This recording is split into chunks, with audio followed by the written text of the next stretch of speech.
You told me you were leaving.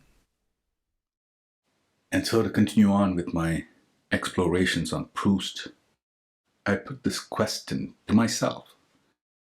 What does he do for you? What has he done so far? And I say, he helps me see things a bit more clearly. And the irony in that, if Marcel was here, he would have laughed and said, that is exactly what I'm trying to do. Help you see things clearly. And I agree with him. He's giving me the tools. He's saying, what you need is new eyes. On the surface, if you were trying to interpret that, we'd say, oh, he means get a broader perspective, improve your field of vision, think outside the box. Seems like it wouldn't normally translate to new eyes as in a new individual.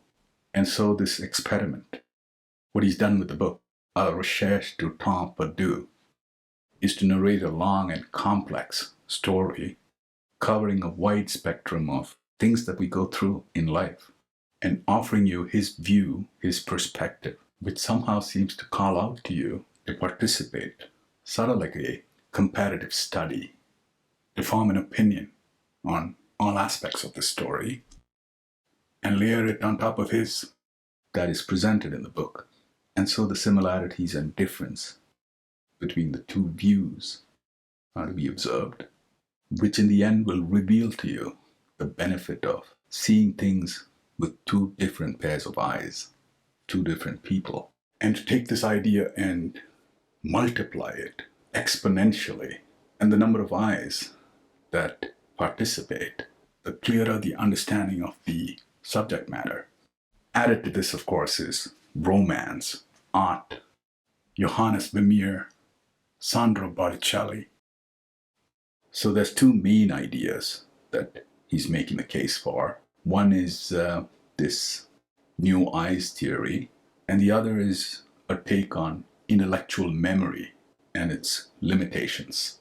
And so to frame the example for intellectual memory through a narration, he alludes to this Celtic myth where the souls of our dearly departed, they get trapped in some lesser being, like a plant, a tree, could be something inanimate, like a toy, a decorative rock.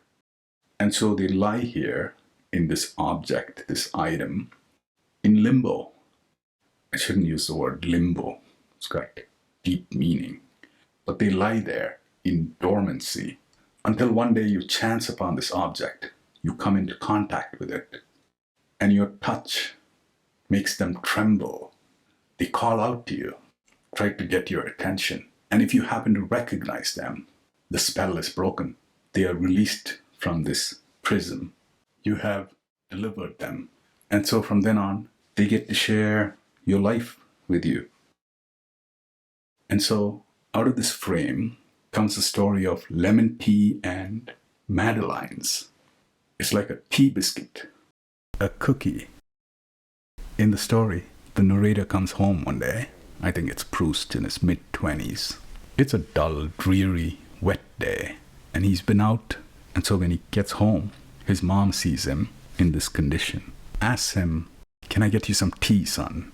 And normally he would have said no to this because that's not the drink of his choice that time of the day. But he doesn't. And so the tea gets served with these Madeleines. He takes a sip, a bite of the Madeleine, and he feels a rush of his senses.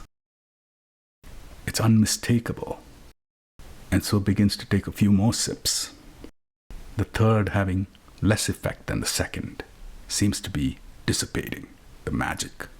And so he takes a deep dive, a philosophical inquiry, by concentrating and repeating this experiment, this experience, and finds out that it is the memory of his Aunt Leonie, who had passed long time ago.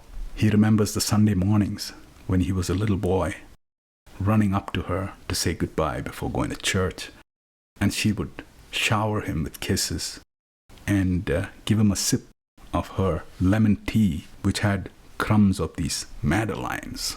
And so this whole memory is recreated in great detail to his astonishment.